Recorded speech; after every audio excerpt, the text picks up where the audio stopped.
In this video, I'm going to share with you 3 things that I do to help my students line up quickly, quietly, and without wasting any time. The first thing that I do is split my students up into subgroups, and we just have color groups here in class. Each team is encouraged to work together to accomplish the task. The second thing that I do is provide the students with a visual aid and an audio cue. The visual aid is a set of arrows on the ground near the door that we line up. Each student is assigned a specific arrow to stand on. The audio cue is actually this bell.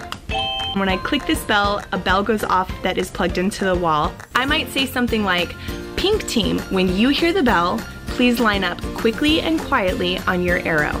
And then I repeat that with each color group until all of my students have lined up. The third thing that I do is give explicit instructions to my students. If they don't meet my expectations, make them come back and do it again.